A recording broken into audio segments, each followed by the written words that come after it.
രണ്ടു മൂന്ന് ദിവസമായി. ഇത് അതുകൊണ്ട് കുറച്ച് പ്രൈസ് ഇപ്പോൾ ഓൾറെഡി കുറഞ്ഞിട്ടുണ്ട്. ഒരു 4000 നിന്ന സാധനം ഇപ്പൊ 3000 കുറഞ്ഞു വന്നിട്ടുണ്ട് ഇൻഫോസിസ് ഷെയർ എന്ന് വിചാരിക്കുകയാണ്. ഇനി ഇത് വലിയ കാര്യമായിട്ട് കുറയാൻ പോകുന്നത്, കാരണം കമ്പനി വലിയ കമ്പനിയാണ്, ഓൾറെഡി വളരെ എസ്റ്റാബ്ലിഷ്ഡ് ആയിട്ടുള്ള ഒരു ബ്രാൻഡാണ്. ഒരു സിഇഒ പോയാൽ അടുത്ത ആൾ വരും പെട്ടെന്ന്. അതുകൊണ്ട് ഇനിയിപ്പോ ഇതിന്റെ പ്രൈസ് കുറയാൻ വഴിയില്ല. പോരാത്തതിന് നേരത്തെ ഈ നിന്ന ലെവലിൽ നിന്ന് നല്ല രീതിയിൽ പ്രൈസ് മേളിലേക്ക് കൂടി പോയൊരു ലെവലിലോ ഇപ്പൊ പ്രൈസ് നിൽക്കുന്നത് എന്നൊക്കെ കരുതുക. അപ്പൊ അയാളെ സംബന്ധിച്ച് അയാൾ ഒരു പോസിറ്റീവ് വ്യൂയോടെ വന്നു പുള്ളിക്ക്, ബി എന്ന് പറഞ്ഞ ട്രേഡർക്ക്. അപ്പൊ ആദ്യത്തെ ട്രേഡർ എ എന്ന് പറഞ്ഞ ട്രേഡർക്ക് നെഗറ്റീവ് വ്യൂ ആണ് അവിടെ ഉള്ളത്. പ്രൈസ് കുറയും, ഇനിയും കുറയും എന്നുള്ളൊരു വ്യൂ ആണ് ഉണ്ടായത്. അയാള് പെസിമിസ്റ്റിക് ആണ്. ഈ ബി എന്ന് പറഞ്ഞ ട്രേഡർ കുറച്ചും കൂടി യുക്തിപരമായിട്ട് ചിന്തിക്കുകയാണ്. ഓൾറെഡി ഇതിന്റെ പ്രൈസ് കുറച്ച് കുറഞ്ഞിട്ടുണ്ട്, ഇനി കുറയാൻ പോണില്ല, അതുകൊണ്ട് നമുക്ക് ഇത് കുറച്ചും കൂടി വാങ്ങാം എന്ന് വിചാരിക്കുകയാണ്. കാരണം ഇത് എന്തായാലും മുമ്പോട്ടേ പോകുള്ളൂ, പ്രൈസ് കൂടിക്കോളും, പുതിയ മാനേജ്മെന്റ് ഒക്കെ വന്നോളും, കമ്പനി വീണ്ടും നല്ല രീതിയിൽ ഗ്രോ ചെയ്യുമെന്ന് കരുതിയിട്ട് ഒപ്റ്റിമിസ്റ്റിക് ആകുകയാണ്. ഓക്കെ, അങ്ങനെ അയാൾ പോസിറ്റീവ് ആയതുകൊണ്ട് അയാൾ അത് വാങ്ങാൻ തയ്യാറാകുകയാണ്. ഓക്കെ, അപ്പൊ ഇപ്പൊ എയും ബിയും ട്രേഡർ രണ്ട് വ്യൂ ആയിട്ട് അവിടെ ഫോം ആയി നിങ്ങൾക്ക് മനസ്സിലായി. ഓക്കെ, മനസ്സിലാക്കണം, പ്രത്യേകം മനസ്സിലാക്കണം, വളരെ ഇമ്പോർട്ടന്റ് ആണ്. എ എന്ന് പറഞ്ഞ ട്രേഡറും ബി എന്ന് പറഞ്ഞ ട്രേഡറും വന്നു. അവരുടെ രണ്ടുപേരുടെയും വ്യൂസ് രണ്ടും രണ്ടാണ്. ഒരാൾക്ക് നെഗറ്റീവ് വ്യൂ ആണുള്ളത്, ഒരാൾക്ക് പോസിറ്റീവ് വ്യൂ ആണുള്ളത്. ഓക്കെ, അപ്പൊ അടുത്ത് എന്താ സംഭവിക്കാൻ നോക്കിയേ. ഇനി അപ്പം ബി എന്ത് ചെയ്യും, ഇത് വാങ്ങാനും തയ്യാറാവുന്നു, എ ഉള്ള സ്റ്റോക്ക് വിൽക്കാനും തയ്യാറാകുകയാണ് അവരുടെ വ്യൂ അനുസരിച്ചിട്ട്. ഇതാരും പറഞ്ഞതല്ല, അവരുടെ വ്യൂ ആണ്, അവരായിട്ട് ഡെവലപ്പ് ചെയ്തിട്ട് വ്യൂ ആണ്. അതിപ്പോ ഓരോ മനുഷ്യനും ഓരോരോ അഭിപ്രായങ്ങളും ഓരോ വ്യൂസും ആണുള്ളത് എന്തിനെ കുറിച്ചും. സ്റ്റോക്ക് മാർക്കറ്റിനെ കാരണമല്ല, ഒരു കാര്യം കേട്ടാൽ അതിനെ വിലയിരുത്തുന്നത് പല ആൾക്കാരും പല രീതിയിലായിരിക്കും അല്ലെ. 100 പേരുടെ 100 തരത്തിലായിരിക്കും നമ്മൾ പറയും. എന്ന് പറഞ്ഞാൽ ഇവിടെ എ എന്ന് പറഞ്ഞ ട്രേഡർ അതിനെ വിലയിരുത്തിയിട്ട് അതിന് പ്രൈസ് കുറഞ്ഞു പോകും എന്ന് നെഗറ്റീവായിട്ട് ചിന്തിച്ചു. ബി എന്ന് പറഞ്ഞ ട്രേഡർ അതിനെ പോസിറ്റീവായിട്ട് കണ്ടിട്ട് അത് ഫ്യൂച്ചറിൽ പ്രൈസ് കൂടും, ഗ്രോത്ത് ഉണ്ടാവും എന്ന് വിശ്വസിക്കുന്നു. ഇവിടെ രണ്ട് വ്യൂ അവിടെ വന്നു, രണ്ട് വ്യൂ വന്നു. ഇപ്പം ഒരു മാച്ചിങ് അവിടെ നടന്നു കഴിഞ്ഞു അല്ലെ. ഇനി ഒരു മാച്ചിങ് എന്താ നടക്കേണ്ടത്, ഞാൻ വിൽക്കാൻ ആഗ്രഹിക്കുന്ന പ്രൈസിലൊരു ഇപ്പൊ എ എന്ന് പറയുന്ന ആള് വിൽക്കാൻ ആഗ്രഹിക്കുന്ന പ്രൈസിൽ തന്നെ ബിയും വില്ലിങ് ആയാൽ അവിടെ ട്രേഡ് നടക്കും അല്ലെ. ഇനി അതും കൂടി വേണം മാച്ചാകാനുള്ളൂ. നമുക്ക് നോക്കാം. അപ്പൊ ഈ ഒരു സിറ്റുവേഷനിൽ ഇൻഫോസിസ് ഇപ്പൊ 3000 രൂപയ്ക്കാണ് ട്രേഡ് നടക്കുന്നത്. A will be A seller and B will be A buyer in Infosys. Okay, എയും ബിയും ഓർഡർ പ്ലേസ് ചെയ്യാണ്. എ എന്ത് ഓർഡർ പ്ലേസ് ചെയ്യുക, എ എന്ത് ചെയ്യും, ട്രേഡിംഗ് അക്കൗണ്ട് ഓപ്പൺ ചെയ്യുന്നു. ശ്രദ്ധിച്ചു കേൾക്കുക, എ എന്ത് ചെയ്യും, ട്രേഡിംഗ് അക്കൗണ്ടിൽ കൊടുത്തിരിക്കുന്ന യൂസർ ഐഡിയും പാസ്വേഡും വെച്ചിട്ട് ലോഗിൻ ചെയ്യുന്നു. ഇൻഫോസിസ് എന്ന് പറഞ്ഞ സ്റ്റോക്ക് സെലക്ട് ചെയ്യുന്നു. ബൈ എന്നുള്ള ബട്ടൺ ഞെക്കിയിട്ട് കയ്യിലുള്ള സ്റ്റോക്ക് 3000 രൂപയ്ക്ക് വിൽക്കാൻ വേണ്ടി ഇടുന്നു. അപ്പൊ എന്ത് ചെയ്യും, ബ്രോക്കർ എന്ത് ചെയ്യും, ഈ ഓർഡർ ഓൾറെഡി ഇയാളുടെ അക്കൗണ്ടിൽ കിടക്കുന്ന ഓർഡർ ആയതുകൊണ്ട്, സ്റ്റോക്ക് ആയതുകൊണ്ട് ഇയാൾ എന്ത് ചെയ്യും, ബ്രോക്കർ എന്ത് ചെയ്യും, ഈ ഓർഡറിനെ എക്സ്ചേഞ്ചിലേക്ക് അയക്കും. എന്റെ ഒരു ട്രേഡർ ഉണ്ട്, ഇൻവെസ്റ്റ് അയാള് എന്ന് പറയുന്ന ആള് ഇന്നപോലെ ഇൻഫോസിസിന്റെ ഇത്ര സ്റ്റോക്ക് വിൽക്കാൻ വേണ്ടി വെച്ചിട്ടുണ്ട്, ഇന്നൊരു 3000 രൂപയ്ക്ക് എന്ന് പറഞ്ഞിട്ട് എക്സ്ചേഞ്ചിലേക്ക് വിടും. അതായത് സ്റ്റോക്ക് എക്സ്ചേഞ്ചിലേക്ക് വിടും. സ്റ്റോക്ക് എക്സ്ചേഞ്ച് ഈ ഓർഡർ റിസീവ് ചെയ്തിട്ട് മാച്ച് ചെയ്ത് നോക്കും. ഓക്കെ, ഈ 3000 ഷെയർ വിൽക്കാൻ വെച്ചിട്ടുണ്ട്, ഇത് വാങ്ങാൻ ആരെങ്കിലും ഉണ്ടോ എന്ന് നോക്കും അല്ലെ. അപ്പൊ അത് അവരുടെ ഒരു അൽഗോരിതം ഉണ്ട്, ഒരു സിസ്റ്റം മെക്കാനിസം ഉണ്ട്, ഒരു മെത്തേഡ് ഉണ്ട്, ഒരു പ്രോസസ് ഉണ്ട്, ഒരു സിസ്റ്റം പ്രോസസ്സ് വെച്ചിട്ട് നോക്കുമ്പോൾ അവർക്ക് ഓക്കെ 3000 രൂപയ്ക്ക് വാങ്ങാനായിട്ട് ബി എന്ന് പറഞ്ഞ ട്രേഡർ ഉണ്ടെന്ന് മനസ്സിലാക്കുന്നു. ഓക്കെ, മേ ബി ഒരു ട്രേഡർ ആയിരിക്കും ഉണ്ടാവുക, ചിലപ്പോൾ ഒന്നിൽ കൂടുതൽ ട്രേഡേഴ്സ് ഉണ്ടാവും 3000 രൂപയ്ക്ക് വാങ്ങാൻ വേണ്ടിയിട്ട്. ഷെയറിന്റെ നമ്പർ ഓഫ് ഷെയർസ് പ്രൈസ് നോക്കിയിട്ട് മാച്ച് ചെയ്യാണ് ചെയ്യാറ്. അപ്പം അങ്ങനെ ബി എന്ന് പറഞ്ഞ ട്രേഡർ ഉണ്ടെന്ന് മനസ്സിലാക്കിയിട്ട് ആ ട്രേഡ് അപ്പം എന്ത് ചെയ്യും, അവിടെ അത് മാച്ചിങ് നടക്കും അല്ലെ. എ 3000 രൂപയ്ക്ക് വിൽക്കാൻ വെച്ചു, ബി എന്ന് പറഞ്ഞ ട്രേഡർ ഇവർ തമ്മിൽ കാണുന്നൊന്നുമില്ല, ആരാന്നൊന്നും അറിയത്തില്ല, എവിടെയെങ്കിലും ഇരിക്കുന്ന ട്രേഡറെ നോക്കുക. ബി എന്ന് പറഞ്ഞ ട്രേഡർ എന്ത് ചെയ്യും, ആ 3000 രൂപയ്ക്ക് ഇത് വാങ്ങാനും വെച്ചു എന്ന് പറയുമ്പോൾ എക്സ്ചേഞ്ച് ഇത് രണ്ടിനെ മാച്ച് ചെയ്തിട്ട് അവിടെ ഒരു ട്രേഡ് ട്രാൻസാക്ഷൻ നടക്കും. അങ്ങനെ എ തന്റെ കയ്യിലുള്ള ഷെയർസ് വിൽക്കുകയും ബി ആ ഷെയർസ് വാങ്ങുകയും ചെയ്യുന്നു. ഇവർ തമ്മിൽ യാതൊരു പരിചയവും ഇല്ല. ഇതാണ് സ്റ്റോക്ക് മാർക്കറ്റിൽ സംഭവിക്കുന്ന കാര്യം. ഓക്കെ, അപ്പം ഇതിനകത്ത് നിങ്ങൾക്ക് വളരെ പെട്ടെന്ന് നിങ്ങൾ മനസ്സിലാക്കേണ്ട കാര്യമാണ്, the primary job of the stock market എന്താണ്, to facilitate the transactions between different market participants. ആരാണ് ഡിഫറെന്റ് മാർക്കറ്റ് പാർട്ടിസിപ്പൻസ്? നമ്മൾ പറഞ്ഞ എക്സാമ്പിളിൽ എയും ബിയും ആണ് അല്ലെ. അതുപോലെ 100 കണക്കിന് ട്രേഡേഴ്സ് ഉണ്ടാവും, ബയ്യറും ഉണ്ടാവും, സെല്ലറും ഉണ്ടാവും. അപ്പൊ അവരുടെയൊക്കെ കോടിക്കണക്കിന് ഓർഡേഴ്സുകൾ മാച്ച് ചെയ്ത് അത് എക്സിക്യൂട്ട് ചെയ്ത് കൊടുക്കുന്ന ഡ്യൂട്ടിയാണ് ആര് ചെയ്യുന്നത്, സ്റ്റോക്ക് മാർക്കറ്റ് ചെയ്യുന്നത്. ഓക്കെ, ഇനി a stock market is where market participants can access any publicly listed company and trade from their point of view as long as other participants have an opposing point of view. After all different opinions are what make A market. ഇത് വളരെ വളരെ important ആണ്. നിങ്ങളത് ശ്രദ്ധിച്ച് by heart ചെയ്യുക, വായിച്ച് മനസ്സിലാക്കുക.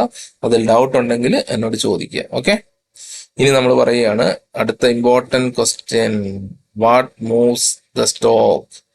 ഇപ്പൊ നമ്മൾ എന്താണ് ഒരു സ്റ്റോക്കിന്റെ പ്രൈസിനെ മൂവ് ചെയ്യിക്കുന്നത്, എന്തുകൊണ്ടാണ് പ്രൈസ് ഫ്ലക്ച്വേറ്റ് ചെയ്യുന്നത്? ഇപ്പൊ നമ്മൾ പറഞ്ഞ എക്സാമ്പിളിനകത്ത് എന്തുകൊണ്ടാണ് പ്രൈസ് അവിടെ ഒരു 4000 ഉണ്ടായിരുന്നു 3000 ആയത്? അവിടെ ഒരു ന്യൂസ് വന്നില്ലേ? ഒരു ന്യൂസിനെ ബേസ് ചെയ്തിട്ടാണ് അവിടെ ആൾക്കാരുടെ തോട്ട് പോയിന്റ് മാറി, ആൾക്കാരുടെ വ്യൂസ് മാറിയപ്പോൾ അവിടെ പ്രൈസ് ഫ്ലക്ച്വേറ്റ് ചെയ്തു അല്ലേ? ഇപ്പൊ ഉദാഹരണത്തിന് ഇൻഫോസിസിന്റെ എക്സാമ്പിൾ നിങ്ങൾ നോക്കുക. ഇതിനകത്ത് ഞാൻ എക്സാമ്പിൾ വെച്ചിട്ടുണ്ട്, ടേബിൾ ശ്രദ്ധിക്കുക. രാവിലെ 10 മണിക്ക് ഈ ഒരു ന്യൂസ് ഇങ്ങനെ നിൽക്കുക. രാവിലെ 10 മണിക്ക് 3000 ആണ് റേറ്റ് പ്രൈസ്. അത് ഇന്നലെ ഒരു 4000 ഉണ്ടായിരുന്നു, കുറഞ്ഞ് ക്ലോസ് ചെയ്ത് 3000 രൂപയ്ക്ക് അത് ക്ലോസ് ചെയ്ത് ഇന്നലെ. അപ്പൊ ഇന്ന് രാവിലെ ഓപ്പൺ 3000 ആണ് പ്രൈസ് എന്ന് വെക്കുക. ഓക്കെ, ഇങ്ങനെ ഒരു ന്യൂസ് ഉണ്ട്. അപ്പൊ എന്ത് ചെയ്തു? 3000 രൂപയ്ക്ക് കയ്യിലുള്ള സ്റ്റോക്ക് വിൽക്കാന്ന് വെച്ചു. ഓക്കെ, ഒരു മിനിറ്റേ. ഓക്കെ, നമുക്ക് ഈ എക്സാമ്പിളിനെ ഒന്നും കൂടെ എക്സ്പാൻഡ് ചെയ്യാം. അതായത് നേരത്തെ നമ്മൾ പറഞ്ഞല്ലോ 3000 രൂപയ്ക്ക് വിറ്റതും വാങ്ങിയതൊക്കെ പറഞ്ഞല്ലോ. അത് കഴിഞ്ഞ് കുറച്ച് ദിവസം കഴിഞ്ഞു എന്ത് ചെയ്തു? ഈ അന്ന് തന്നെ ഉച്ച കഴിഞ്ഞതോ അല്ലെങ്കിൽ പിറ്റേ ദിവസം എന്ത് ചെയ്തു? അന്ന് ഉച്ച കഴിഞ്ഞിട്ട് എന്ത് ചെയ്തു? ഇൻഫോസിസ് ഈ മാനേജ്മെന്റ് എന്ത് ചെയ്തു? പുതിയൊരു സിഇഒ നിയമിച്ചു. ഓക്കെ, എക്സ്ചേഞ്ചിനെ ഇൻഫോം ചെയ്തു, പബ്ലിക്കിന് അത് അറിഞ്ഞു. ഓക്കെ, അപ്പൊ എന്ത് ചെയ്തു? പോസിറ്റീവ് ആയി അവിടെ അല്ലേ? കാരണം നേരത്തെ സിഇഒ ഒക്കെ റിസൈൻ ചെയ്ത് പോയപ്പോഴാണ് നെഗറ്റീവ് വന്നത്. ഇപ്പൊ പുതിയ സിഇഒ വന്നു, അയാൾ നല്ല കേപ്പബിലിറ്റി ഉള്ള ഒരാളാണെന്ന് വിചാരിക്കുക. വേറെ കുറെ കമ്പനികളുടെ ഒക്കെ സിഇഒ ആയിട്ടിരുന്ന ആ കമ്പനിയൊക്കെ വളരെ വലിയ കാര്യത്തിൽ എത്തിച്ച ഒരു മനുഷ്യൻ ഇവിടെ ജോയിൻ ചെയ്തെന്ന് വിചാരിക്കുക. അപ്പൊ ഓട്ടോമാറ്റിക്കലി എന്തായി? അവിടെ ഡിമാൻഡ് കൂടി അല്ലേ? അവിടെ ഒരു ന്യൂസ് വന്നു, അവിടെ ഓട്ടോമാറ്റിക്കലി ഡിമാൻഡ് കൂടി. അതായത് രണ്ട് ചിന്താഗതിക്കാരോടുണ്ട്. ഒന്ന്, ഓക്കെ, പുതിയ ആൾ വന്നു, കമ്പനി വലിയ ഗ്രോത്തിലേക്ക് പോകുമെന്ന് വിചാരിക്കുന്നു. അതല്ല, ചിലർ വിചാരിക്കും, എന്ത് വിചാരിക്കും? ഇയാൾ വന്നതല്ലേ ഉള്ളൂ, ഇയാളില് വലിയ എക്സ്പീരിയൻസ് ഉണ്ടാവൂല, കാരണം കുറച്ചും കൂടെ മാർക്കറ്റ് ഇനിയും താഴെ, അല്ല സോറി, സ്റ്റോക്കിന്റെ വാല്യൂ ചിലപ്പോൾ കുറയാനായിരിക്കും സാധ്യത. ഇനി ഇയാൾ എന്തായാലും വന്നതൊക്കെ ചെയ്ത് കുറച്ച് കൂടട്ടെ എന്നൊക്കെ വിചാരിക്കുക. നെഗറ്റീവ് മൈൻഡ് ഉണ്ടാവും അല്ലേ? എനിവേ, എന്തായാലും അവിടെ ഒരു രണ്ട് വ്യൂ വരും അല്ലേ? ഇപ്പൊ ഈ കേസിൽ പോസിറ്റീവ് വ്യൂ ആണ് ശരിക്കും മാർക്കറ്റിൽ ഉള്ളത് അല്ലെ? ഒരു പുതിയ സിഇഒ വന്നു, അതൊരു എക്സ്പീരിയൻസ്ഡ് ആളാണെങ്കിൽ അവിടെ ഒരു പോസിറ്റീവ് വ്യൂ ആണ് ഉണ്ടാവുക. അപ്പൊ നമ്മൾ വിചാരിക്കുകയാണ് 10 മണിക്ക് മാർക്കറ്റിൽ ഷെയറിന്റെ പ്രൈസ് 3000 വരുന്നു. അപ്പൊ ഒരു പോസിറ്റീവ് ന്യൂസ് വന്നുകൊണ്ട് എന്ത് സംഭവിക്കും? 3002 അല്ലെ 3000, 3001, 3002 വാങ്ങാൻ ആൾക്കാർ വരും അല്ലെ? എത്ര പ്രൈസ് വേണമെങ്കിലും വാങ്ങാൻ റെഡി ആയിട്ട് ആൾക്കാർ വരും. അപ്പൊ അങ്ങനെ 3000 രൂപ ഉണ്ടായിരുന്ന ഷെയർ 3002 രൂപയ്ക്ക് ഒരു ഈ സെല്ലർ വിൽക്കാൻ വേണ്ടി ഇടുക. അതായത് ഡിമാൻഡ് കൂടുമെന്ന് അറിയാം. അപ്പം എന്ത് ചെയ്യും? പ്രൈസ് ഡിമാൻഡ് കൂട്ടി, സെല്ലർ ഡിമാൻഡ് കൂട്ടി. ഇപ്പം സിഇഒ റിസൈൻ ചെയ്ത് അവിടെ ഒരു പ്രശ്നമായിരുന്നു. പുതിയ സിഇഒ വന്നപ്പോൾ എന്ത് ചെയ്തു? അവിടെ ഒരു പോസിറ്റീവായി അല്ലെ? കമ്പനി വീണ്ടും ഗ്രോത്ത് ഉണ്ടാക്കാനുള്ള സാധ്യത ഉണ്ടെന്ന് മനസ്സിലായപ്പം ഷെയർ ഓൾറെഡി വിൽക്കാൻ വെച്ചിരുന്ന ഷെയറുകൾ കയ്യിലുള്ള ആൾക്കാർ എന്ത് ചെയ്യും? ഷെയറിന്റെ വാല്യൂ കൂട്ടി കാണിക്കും അല്ലെ? ഇപ്പൊ നമ്മളിവിടെ സ്ഥലം മേടിക്കാൻ പോകുമ്പോൾ കണ്ടിട്ടില്ലേ? അടുത്തൊരു ഹൈവേ വരുന്നു, അല്ലെങ്കിൽ ഒരു ഇൻഫോ പാർക്ക് വരുന്നു, അല്ലെങ്കിൽ ഒരു ഹൈക്കോർട്ട് വരുന്നു എന്നൊക്കെ പറഞ്ഞിട്ട് പെട്ടെന്ന് എന്ത് ചെയ്യും? 10 ലക്ഷം രൂപ സെന്റിനുള്ളത് നേരെ 12 ലക്ഷം എന്ന് പറയും ആൾക്കാർ അല്ലെ? അപ്പൊ അന്ന് പറഞ്ഞ പോലെ തന്നെ ഇവിടെ ഡിമാൻഡ് ഉണ്ടെന്ന് മനസ്സിലാകുമ്പോഴത്തേക്ക്, അതായത് പോസിറ്റീവ് ന്യൂസ് വന്നു കഴിഞ്ഞപ്പോൾ ഡിമാൻഡാണല്ലോ. അങ്ങനെ വരുമ്പോഴത്തേക്കും സെല്ലർ പ്രൈസ് കൂട്ടി ചോദിക്കും. അപ്പൊ ബയ്യർ എന്ത് വിചാരിക്കും? ഓക്കെ, ശരിയാണ്, അവിടെ അതിനൊരു ഗ്രോത്തിന് സാധ്യത ഉണ്ടെന്ന് ഓർത്തിട്ട് ആ 3002 രൂപ ഷെയർ വാങ്ങും. അപ്പൊ ഇപ്പൊ എന്തായി? ലാസ്റ്റ് ട്രേഡർ പ്രൈസ് എന്തായി? ഇവിടെ ശ്രദ്ധിക്കാം, 3002 ആയി അല്ലെ? 3000 ആയിരുന്നു ഇത് 10 മണിക്ക്. അത് ഡിമാൻഡ് ഉള്ളതുകൊണ്ട് സെല്ലർ 3002 വിൽക്കാൻ വെച്ചു. ഏതോ ഒരു ബയ്യർ വന്നിട്ട് ഓക്കെ 3002 തന്നേക്ക്, ഇത് എന്തായാലും മാർക്കറ്റ് ഇനിയും പ്രൈസ് ഇനിയും കൂടും എന്നുള്ള ഇതിൽ വാങ്ങി. അപ്പൊ ലാസ്റ്റ് ട്രേഡ് ചെയ്ത പ്രൈസ് എന്തായി? 3002 അല്ലെ? അപ്പൊ വീണ്ടും വേറൊരു സെല്ലർ 3002 കിടക്കുന്ന സാധനം, ഈ ന്യൂസ് ഉണ്ടല്ലോ മാർക്കറ്റ്, എന്നാലും 3600 അല്ല 3006 ഞാൻ വിൽക്കാൻ വെച്ചു എന്ന് വിചാരിക്കുകയാണ്. അങ്ങനെ അവൻ അത് വെച്ചപ്പോഴത്തേക്ക് അത് വാങ്ങാനും ആണ്, കാരണം സ്റ്റോക്കിന് നല്ല ഡിമാൻഡ് ആയിട്ട് 3006 വാങ്ങാനാണ്. അപ്പൊ ലാസ്റ്റ് ട്രേഡർ പ്രൈസ് 3006 ആയി. അപ്പൊ അത് കണ്ടിട്ട് അടുത്ത ആൾ എന്ത് ചെയ്തു? 3011 വിൽക്കാൻ വെച്ചു, അതിനും വാങ്ങി. അത് 3011 കഴിഞ്ഞപ്പോൾ വീണ്ടും 3016 വെച്ചു, അതിനും വാങ്ങി. അപ്പൊ ഇങ്ങനെ ഏത് പ്രൈസ് എത്ര കൂട്ടിയാലും വാങ്ങിക്കൊണ്ടേയിരിക്കുകയാണ് ആൾക്കാർ. എന്തുകൊണ്ടാണ്? ഡിമാൻഡ് കൂടിക്കൊണ്ടിരിക്കുകയാണ് അല്ലെ? അപ്പൊ നമ്മൾ മനസ്സിലാക്കുക, പ്രൈസ് ഫ്ലക്ച്വേറ്റ് ചെയ്യുന്നതിന്റെ കാരണങ്ങൾ എന്തൊക്കെയാണ്?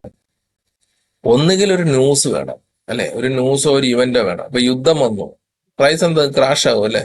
അതുപോലെ തന്നെ റിസർവ് ബാങ്കിന്റെ പോളിസി വരുന്നു, പ്രൈസ് ഭയങ്കരമായിട്ട് ഫ്ലക്ച്വേറ്റ് ആകും. നല്ല ന്യൂസ് വന്നാൽ മുമ്പോട്ടും പോകും, അല്ലാത്ത വന്നാൽ താഴോട്ടും പോകും.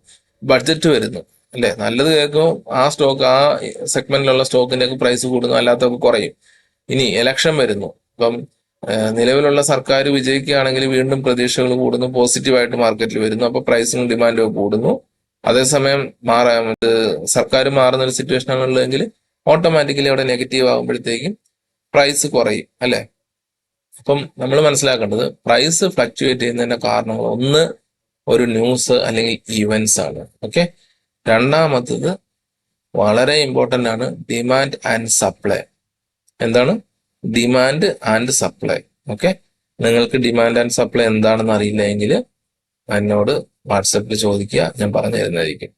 പേഴ്സണൽ മെസ്സേജ് അയക്കാം, പറഞ്ഞു തരുന്നതായിരിക്കും. ഡിമാൻഡ് ആൻഡ് സപ്ലൈ ബേസ് ചെയ്തിട്ടും ന്യൂസും ഇവന്റ്സിനെയും ബേസ് ചെയ്തിട്ടാണ് ഏതൊരു ഷെയറിന്റെയും പ്രൈസ് മാറുന്നത്, ഫ്ലക്ച്വേറ്റ് ചെയ്യുന്നത്. ഇത് പഠിച്ചിരിക്കുക. ഓക്കെ. ഇനി അടുത്ത പോയിന്റ്,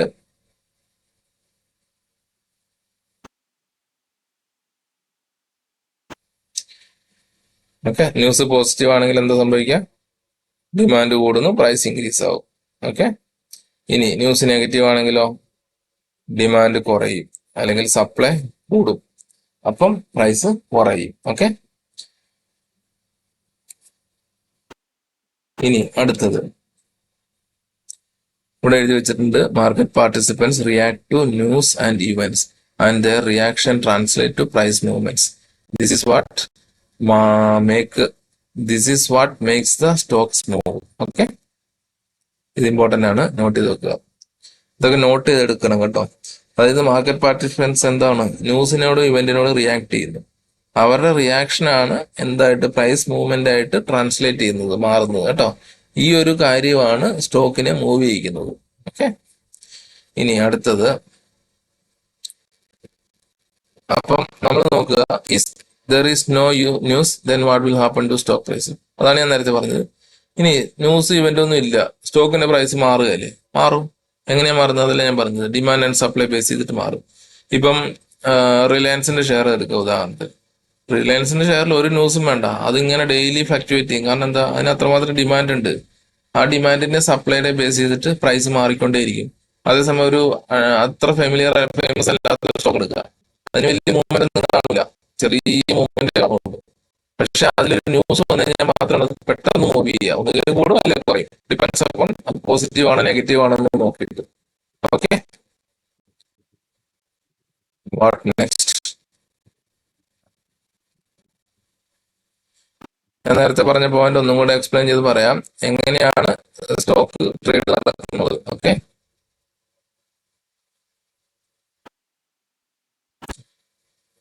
ഉദാഹരണം ഇവിടെ പറയുന്നത്, നിങ്ങൾക്ക് SBIയുടെ ഒരു സ്റ്റോക്ക് 100 ഷെയർ വാങ്ങണം 1000 രൂപയ്ക്ക്.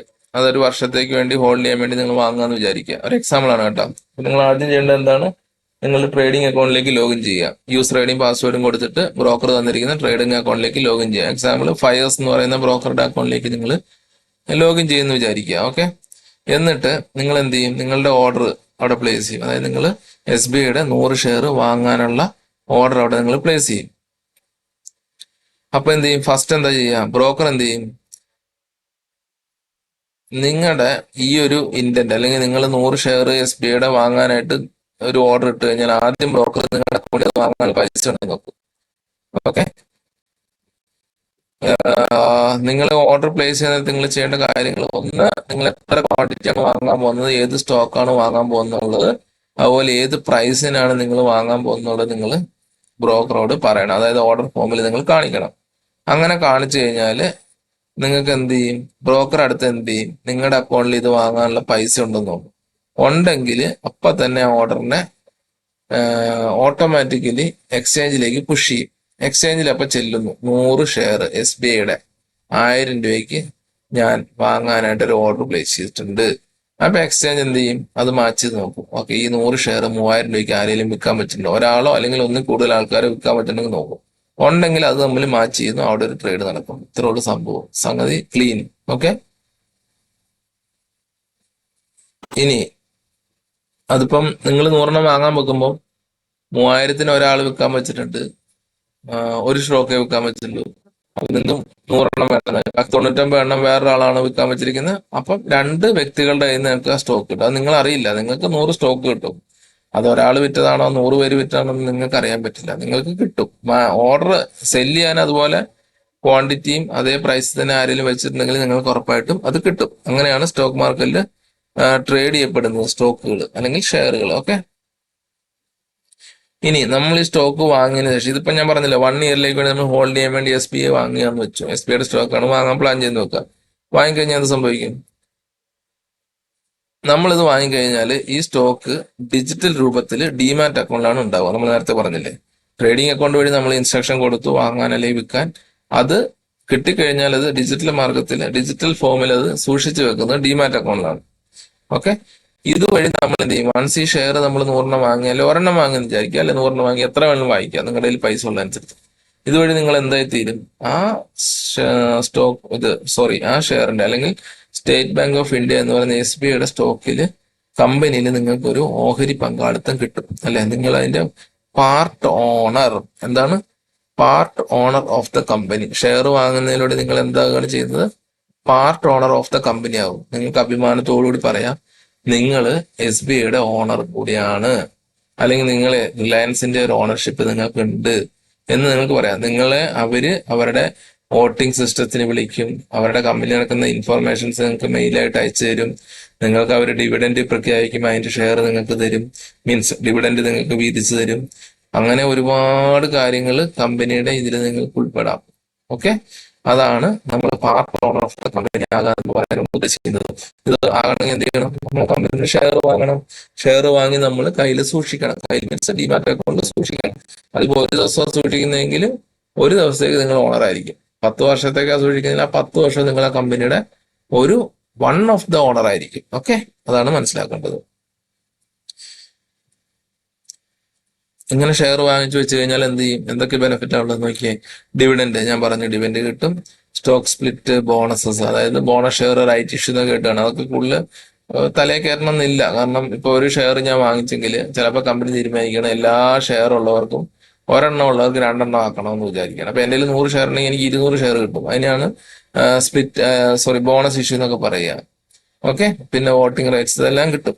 ഓക്കെ, അത് ജസ്റ്റ് മനസ്സിലാക്കി വെച്ചാൽ മതി. ഓക്കെ, ഇനി ഈ ഷെയറിന്റെ ഹോൾഡിംഗ് പീരീഡ് എന്ന് വെച്ച് കഴിഞ്ഞാൽ നമുക്ക് ഒരു ഷെയർ മേടിച്ചു കഴിഞ്ഞാൽ എത്ര ദിവസം വേണേലും കയ്യിൽ വെക്കാം. 1 ദിവസം വെക്കാം, 2 ദിവസം വെക്കാം, 10 ദിവസം വെക്കാം, 100 ദിവസം വെക്കാം.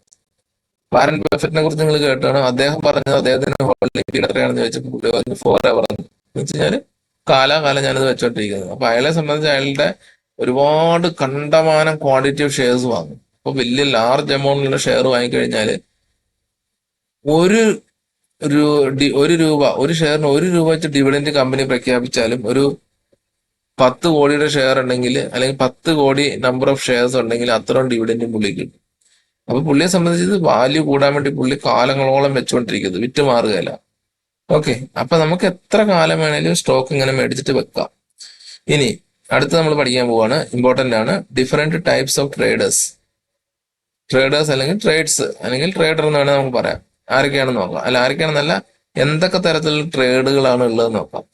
ഒന്ന് ഡേ ട്രേഡർ ആണ്, അല്ലെ? ഡേ ട്രേഡർ എന്ന് പറഞ്ഞാൽ ഇൻട്രാഡേ എന്ന് നമ്മൾ പറയും. ഇൻട്രാഡേ എന്ന് പറഞ്ഞാൽ എന്താ? രാവിലെ വാങ്ങിച്ച് വൈകുന്നേരം 3:30-ക്കുള്ളിൽ വിറ്റ് തീരുക. ഓക്കെ, അതായത് പിന്നെ അത് ഹോൾഡ് ചെയ്ത് പിടിക്കുന്ന പരിപാടി ഇല്ല. നമ്മൾ വിറ്റില്ലെങ്കിൽ എന്ത് ചെയ്യും? ബ്രോക്കർ അത് വിറ്റ് നമുക്ക് നഷ്ടം, ലാഭം പോകും. ഓക്കെ, ഇനി സ്കാൽപ്പർ എന്ന് പറയുന്ന ഒരാളുണ്ട്. സ്കാൽപ്പർ ആരാ? ഫ്യൂ മിനിറ്റ്സ് കൊണ്ട് ട്രേഡ് എടുത്ത് കംപ്ലീറ്റ് ചെയ്യുന്ന ആൾക്കാരാ. അതായത് നിമിഷ നേരം കൊണ്ട് ട്രേഡ് എടുത്തിട്ട് എക്സിറ്റ് ചെയ്യും. ഇപ്പൊ ഒരു ക്വാണ്ടിറ്റി കൂടുതലിട്ടിട്ട് ജസ്റ്റ് ഒരു 1000 രൂപയുടെ ഒരു സാധനം മേടിച്ച് ഒരു 1050 ആകുമ്പോഴത്തേക്കും 1000 രൂപയുടെ സാധനം മേടിച്ചു ഒരു 1010 രൂപ കിട്ടുമ്പോഴത്തേക്ക് വിറ്റ് മാറും. അല്ലെങ്കിൽ ഒരു 500 രൂപയുടെ സ്റ്റോക്ക് മേടിച്ചു, 500 രൂപയുടെ ഒരു 10,000 ക്വാണ്ടിറ്റി മേടിച്ചു, 510 പൈസ ആകുമ്പോൾ അത് വിറ്റ് മാറും. അപ്പൊ 10 പൈസ പുള്ളിക്ക് ലാഭം ഒരു ഷെയറിൽ. അപ്പൊ 10,000 ഷെയർ ഉണ്ടെങ്കിൽ 10,000 × 10 പൈസ കിട്ടും. അതിനാണ് സ്കാൽപ്പിംഗ് എന്ന് പറയുന്നത്. അതായത് ചെറിയ സമയത്തിനുള്ളിൽ അവര് വിൽക്കുകയും വാങ്ങുകയും ചെയ്യുന്ന സമ്പ്രദായം. പിന്നെ സിംഗ് ട്രേഡർ എന്ന് പറഞ്ഞാൽ ഫ്യൂ ഡേയ്സ് ടു വീക്സ് ആണ് ഉദ്ദേശിക്കുന്നത്. അതായത് കുറച്ച് ദിവസം വരെ ഹോൾഡ് ചെയ്യാം. അത് ചിലപ്പോൾ ഒരു കുറച്ച് ആഴ്ച വരെ ഹോൾഡ് ചെയ്യുന്ന കേസിനെയാണ് സിംഗ് ട്രേഡിംഗ് എന്ന് പറയുന്നത്. ഇൻവെസ്റ്റേഴ്സ് എന്ന് പറയുന്നത് few months to few many years എന്ന് പറയുന്നത്. അതായത് കുറച്ച് മാസങ്ങൾക്ക് വേണ്ടിയും അല്ലെങ്കിൽ കുറെ അധികം വർഷങ്ങൾക്കേക്ക് വേണ്ടി ഹോൾഡ് ചെയ്യാം എന്നുള്ള രീതിയിൽ എടുക്കുന്ന ട്രേഡിനാണ് ഇൻവെസ്റ്റേഴ്സ് എന്ന് പറയുന്നത്. അപ്പൊ ഇവിടെ നമ്മളെ സംബന്ധിച്ച് നമ്മൾ പഠിക്കാൻ പോകുന്നതിൽ ഡേ ട്രേഡർ ഉണ്ടാവും, സ്കാൽപ്പർ ഉണ്ടാവും, സിംഗ് ട്രേഡർ ഉണ്ടാവും, ഇൻവെസ്റ്റേഴ്സ് ഉണ്ടാവും. ഇതിൽ ഇൻവെസ്റ്റേഴ്സ് ആണ് ഒരു തുടക്കക്കാരൻ എന്നുള്ള രീതിയിൽ നിങ്ങൾ ചെയ്ത് പഠിക്കേണ്ടത്. കാരണം ഇവിടെ നിങ്ങൾ മേടിക്കുന്ന ഷെയർ നല്ലപോലെ അനലൈസ് ചെയ്തിട്ടോ അല്ലെങ്കിൽ നമ്മളെ പോലെ അനലൈസ് ചെയ്ത് പറഞ്ഞു തരുന്നതുമായിട്ടുള്ള സ്റ്റോക്കുകൾ നിങ്ങൾ ഇൻവെസ്റ്റ് ചെയ്യുക. അതായത് വാങ്ങിയിടുക, കുറച്ച് നാളത്തേക്ക് വേണ്ടി ഹോൾഡ് ചെയ്യണം എന്നുള്ള പ്ലാനിൽ വാങ്ങിയിടുക. അപ്പൊ നിങ്ങൾക്ക് അതിന്റെ പ്രൈസ് കൂടി വരുമ്പോഴത്തേക്കും അത് ബുക്ക് ചെയ്ത് പ്രോഫിറ്റ് എടുക്കാവുന്നതാണ്. പ്രൈസിന് ഇൻ കേസ് കുറഞ്ഞാൽ പോകുന്നെങ്കിൽ അത് കൂടി വരുന്നവരെ നിങ്ങൾക്ക് വെയിറ്റ് ചെയ്യാവുന്നതാണ്. അപ്പൊ ഒട്ടും നോക്കാതെ ഏതെങ്കിലും ഒരു സ്റ്റോക്കിൽ പോയിട്ട് ഇൻവെസ്റ്റ് ചെയ്യാതിരിക്കുക. കാരണം അതിന് ഗ്രാഫ് താഴേക്ക് പൊക്കോണ്ടിരിക്കുകയാണ് നിങ്ങൾ വാങ്ങുന്നതെങ്കിൽ അത് വീണ്ടും വീണ്ടും വീണ്ടും വീണ്ടും കുറഞ്ഞു പോകാനേ സാധ്യതയുള്ളൂ. സോ നല്ല ഷെയറുകൾ കണ്ടെത്തി അപ്ട്രെൻഡിൽ, അതായത് മുകളിലേക്ക് ഗ്രാഫ് പോകുന്ന ഷെയറുകൾ മാത്രം നിങ്ങൾ ഇൻവെസ്റ്റിന് വേണ്ടി യൂസ് ചെയ്യുക, സ്വിംഗ് ട്രേഡിങ്ങിനൊക്കെ വേണ്ടിയിട്ട്. ഡേ ട്രേഡറെ സംബന്ധിച്ച് മാസങ്ങളോളം മുന്നോട്ട് മേലേക്ക് പോകുന്ന സ്റ്റോക്ക് ആണ് നിർബന്ധമൊന്നുമില്ല. അത്യാവശ്യം മൂവ്മെന്റ് ഉള്ള, അത് ഏത് സൈഡിലേക്കുള്ള മൂവ്മെന്റ് ഉള്ള സ്റ്റോക്കുകൾ നോക്കി വാങ്ങിക്കാവുന്നതാണ്. അതായത് ഡെയിലി ട്രെൻഡ് നോക്കി നിങ്ങൾക്ക് ഇൻട്രാഡേ ട്രേഡിന് വേണ്ടിയിട്ടുള്ള സ്റ്റോക്കുകൾ കണ്ടെത്താവുന്നതാണ്. അപ്പൊ അത് ഞാനത് പറഞ്ഞുതരാം. ഇൻട്രാഡേ സ്റ്റോക്ക് സെലക്ട് ചെയ്യേണ്ട രീതികളും ഒക്കെ നമ്മൾ പറഞ്ഞു തരാം. അപ്പൊ അവിടെ എന്ന് വെച്ച് കഴിഞ്ഞാല് നമ്മൾ രാവിലെ മേടിച്ച് വൈകുന്നേരം വിൽക്കുകയാണല്ലോ. അപ്പൊ നമുക്ക് അന്നത്തെ ട്രെൻഡ് എന്താണെന്ന് അറിഞ്ഞാൽ മതി. അപ്പൊ അതിനു മുമ്പ് നമ്മൾ മുന്നേ ട്രെൻഡ് എന്താണെന്ന് മനസ്സിലാക്കി വെക്കണം. കാരണം എപ്പോഴും അതനുസരിച്ചായിരിക്കും കറണ്ട് ഡേ ട്രെൻഡ് സഞ്ചരിക്കുക. ഓക്കെ, അപ്പൊ നമ്മൾ ഒരിക്കലും ട്രെൻഡിന് അഗേൻസ്റ്റ് പോകാതെ കഴിയുന്ന ട്രെൻഡിനനുസരിച്ച് തന്നെ ട്രേഡ് എടുത്ത് പോകാനായിട്ട് ശ്രമിക്കുക. ഓക്കെ, സോ അതാണ് ഇൻട്രാഡേ ട്രേഡ്. സ്കാൽപ്പർ ഞാൻ പറഞ്ഞത് സെക്കൻഡ് കൊണ്ട് ബൈ ചെയ്ത് സെല് ചെയ്തൊക്കെ ഇറങ്ങുന്ന രീതിയാണ്. ഓക്കെ.